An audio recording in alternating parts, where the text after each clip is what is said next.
give you a few minutes to do that, and then we'll do one more little exercise, and it's almost 7 o'clock, so we'll be able to finish up on time.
It's like giving a test.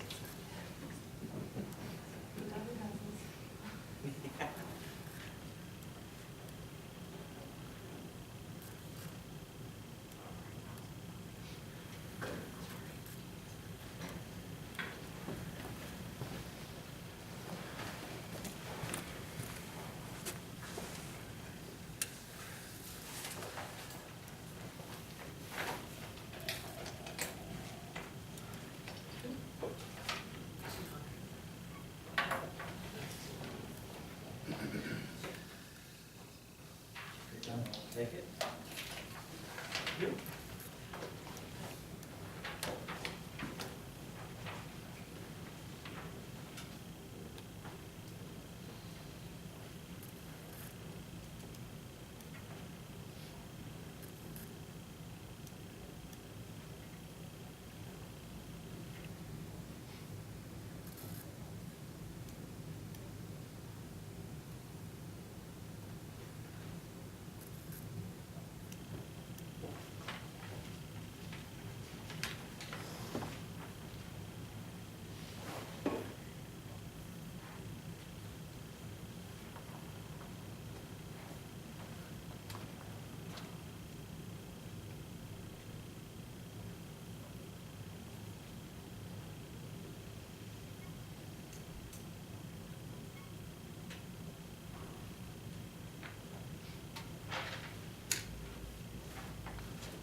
Okay, we're going to conclude with a little exercise. It's a mind mixer, mind mapping exercise. So the way it works is I put what I want to focus on is the future as a circle. So I want you to start throwing things out about what you think about the future. It could be anything that you want to express to me. We'll figure out how this kind of grows into an organic shape. I'll show you how it kind of works. So the future. Tell me some things about the future. We kind of talked a little bit about it already tonight, but tell me what the district should be doing in the future. Providing crowd service for an indoor facility. Indoor facility. Okay. There's like pool, gymnasium, basketball. Okay, so we have pool, track, gym. Yeah, basketball courts. Okay. Trust and transparency. Trust and transparency.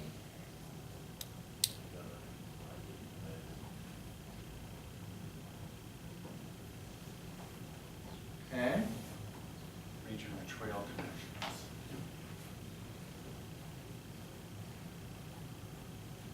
Trips to Mars. Yeah. Okay. Regional or community buy-in. Would that be a splinter of trust and transparency? Is it Yeah. is it an extension of that? So, tell me that again. Community buy-in, Community buy-in. expanding potential partnerships. Okay, partnerships.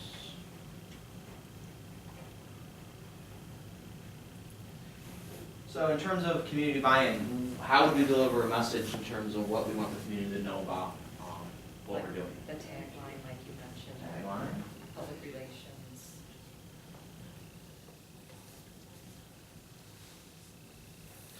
Consistent messaging. Okay.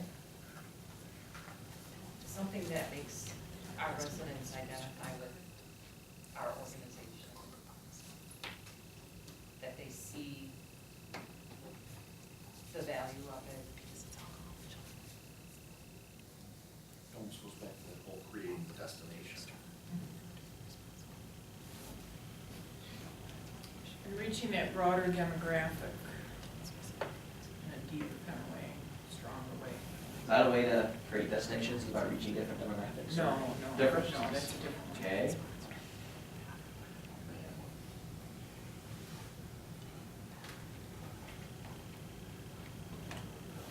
Okay. I'd like to see, like I said, sponsorships and volunteer.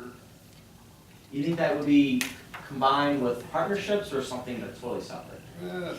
Probably partnership. Okay, so we want to look at sponsorships. It's just different from municipality to connections.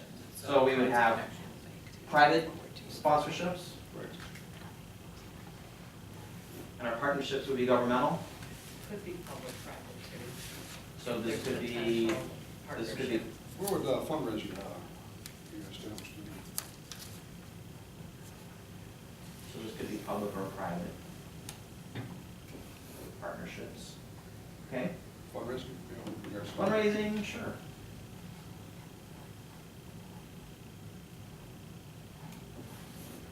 Creating an annual money-making event. You think that would be part of destination Like planning? a race, like a triathlon, something like that. Okay, Then it'd be attractions to the park. attractions, I like that. Party. Attractions. Parties are always It's really And then we would have, maybe marquee special events. Yeah. And special events that draw back into destinations. This one could bridge this one too, kind of work together. That probably could go into the polling that you mentioned too. Yeah. If you tie into that too. Especially in the wintertime. Special events. Tell me a little bit more about the different demographics. We kind of talked about that. We would like to do adult, active adults, right? Mhm. Teenagers?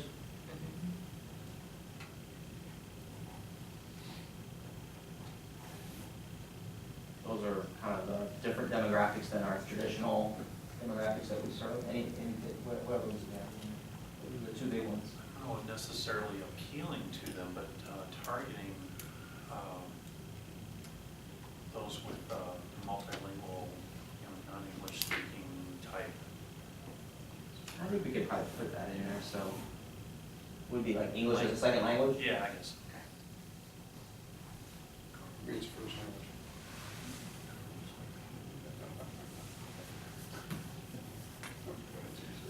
Okay. So we have facilities, trust and transparency. We have some regional discussions. We have partnerships with sponsorships and fundraising, private and public. We talk about reaching different demographics. We talk about creating destinations, which would be different attractions and marquee special events. So those are some of the things that the future. Did we mention horticulture, ecology? No, We can put that in there, we can put in, how about like environmental, and then we can focus on that? It's like the composting would fit in there.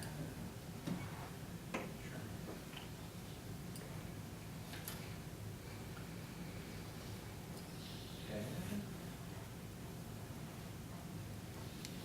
And eventually, we're gonna need to either replace or do something with our pool. It's well beyond its life expectancy, and we're very fortunate that we've been able to keep it going. So aquatics and then focusing on looking at replacing the pool. And again, that comes back to the money situation. It always does.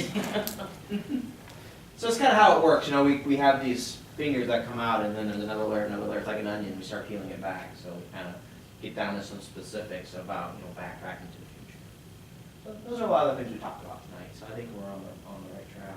One thing it's important to me that I haven't talked about tonight is staff. Staff. That I think we have a wonderful staff, Huh? but as we want to build the parks and, build these different programs and things, we want to make sure that our staff's needs are met. Okay. That we are able to offer the best salary that we can, meeting, competing with surrounding areas, and that we can build their knowledge base and support them in the work that they do. I think those things are important to me. I think that gets lost sometimes as we're trying to look at all these things that we want. Sure, I second that. So we'll just kind of wrap up with like a parking lot or a potpourri, so we'll talk about staff and supporting them and giving them the things that they need to meet their objective. What else? Other just miscellaneous things. I mean, how about you as a board? Training and experiences and knowing kind of what your role is. Is that something that is important to you as a group to know how we need to interact with the community? And you guys are elected, you represent the district on a lot of different levels, and you're making sure that you guys have tools to do your office effectively. Like when we came on board, we mentioned about us taking a tour of all the parks, because I certainly have not been to all the parks. And that would be a great thing for us Okay. to know our facilities. And We do have a board self-evaluation we plan to do in the near future with PPD, the Illinois Association of Park Okay. Districts. There is all the training opportunities available to the board members. They're always offered to them. Good. When you get into the office, it's hard to know kind of what to do and what not to do, and some of the rules and regulations and all that, just generally what it takes to be a board member. So that's all good experience. And then, touring the parks, I'd recommend that you know the parks, the staff, they know you. If you walk in the front door, they should know you by name. If you see them at the front desk, you should know who they are. It's reasonable. So just understanding those relationships are important. ADA compliance Okay. or ADA issues.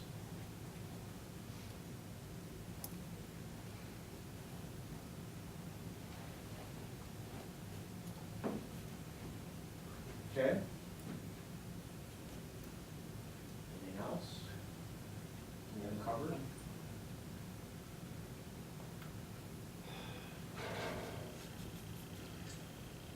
there's a really broad knowledge base, as I've learned, that every time I come to a meeting, I'm learning something new. Last week, it was about the type of wood shavings that we use for the horse manure. I mean, it's just things that you never in your life imagined you would need to know about, Yeah. or would, So I think this broad learning base it's really challenging.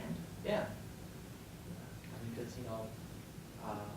these guys are the professionals that are trained for this profession. And you have to have some of that knowledge to make informed decisions. And sometimes it's a relatively steep learning curve. But, the difference maker is research, is to investigate anything and come back with good knowledge to make a decision.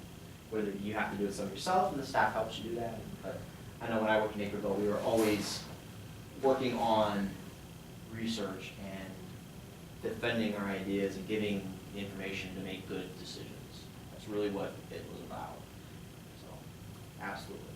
And our staff does a wonderful job at providing that Good. information in our board packets, and then if there's ever a question, they're always available Great. to answer, help us out. You know, read your board packets ahead of time. That was my pet peeve. 3 weeks to write a memo when the board member reading the packet at the meeting. That really always irritated me. I don't, it's just, You know, when it's 70 pages. you I just- know, it's a lot of information to digest, but read your board packets ahead of time. It's a lot of work that goes into those, as you know. I think reviewing the Park District policies and ordinances and procedures and verifying that we're in compliance and up to date and all those different things. Yeah, everybody kind of takes that for granted, Yeah. but if you don't have policies, or if they haven't been reviewed in a long time, it's something that you need to be aware of for sure, so. We have a anniversary coming up too. Was it 50th anniversary? This week, too. 2016. Oh, start planning for that. Yeah. Yeah. I'll put this big destination event with that anniversary.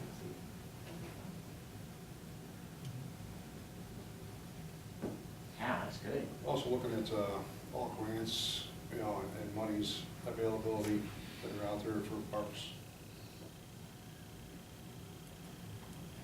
And that's Or something. even, you know, in regards to different organizations, and so if they want to sponsor, you know, sponsorships, basically, you know, with big companies, corporations, you know, and if they want to donate towards the parks in regards to, you know, the bettering of the area. Yeah, when I was in April, we had park partners, and they had different levels and different things they would invest into, but there was exclusive rights to be an athletic park partner, and everything that was under athletics had the logo and the identity of that on it, and there was arts park partners, so, you know, they did quite well in terms of branding and getting sponsored to be a sole sourced effort into that environment, so. Plus, like I said, in regards to grants and so on, I'm talking about keeping a close eye when they're, because, you know, they pop up in, you know, short availabilities, so, you know, missing opportunities, you know, to jump on board. Yeah. Our staff thankfully does a wonderful job at that, trying to stay on top of the grants, Yeah. applying for them. We just recently got one for our horse stable. Excellent. Yeah, everyone just thinks of, oh, it's either an OSLAD grant or a park grant, but, you know, there's so many more things out there. They may not be the same level dollar amount, but, you know, there's lots of opportunities to find things that you need. Maybe it's only $20,000, but still, it's decent free money that you would rather do something in-house. The governor's gobbling up all the state money. For good cause, don't get me wrong, but. Historically. We always said, no, because in the past, you know, we lost opportunities, on a few grants, and, like, see that, you know, those, you know, situations that occur, you know, Sure. and take advantage of it. Well, for those opportunities, you gotta have a good defined vision, and you gotta have the money. Well, we've historically done a lot through grants. As we were going through our high growth phase, majority of every park we built was funded through cash in lieu, land donations from developers, grants. We used to do fantastic with grants, and then Sure. there was a little period for about a year and a half where things were up for grabs and some grant opportunities passed us by. And now we're hopefully getting back on track, and we are, because we already just were awarded a grant, so going forward, I think we'll do great again. And we will be dealing with growth again. Yeah, I was gonna mention that, you know, the economy may not be what it used to be, but, you know, I know on some of our other projects, we are seeing investment into the development again, so.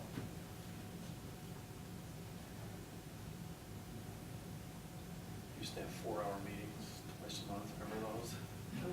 I do. Yeah. Hopefully those were important things to discuss. Well, they before. were, but, I mean, we had just had so much growth going on, we had to deal with all the, you know, park planning issues, among other things. Yeah. Well, good, yeah, I mean, you definitely have western boundary that's wide open, that will be definitely filled in sometime down the road, and how you address that. You may want to do things differently than what you did back in the 90s when you were in high growth, in 2000s when you were high growth. Maybe a different strategy would be needed. You know, the one thing that, you know, we'll be doing is an inventory of all your park spaces, and we'll be doing a calculation and seeing, you know, what you have and how close they are to each other. And, you know, not that what was done was bad in the past, but maybe a different thought process as we enter a different, you know, phase of the park district would be more appropriate, so.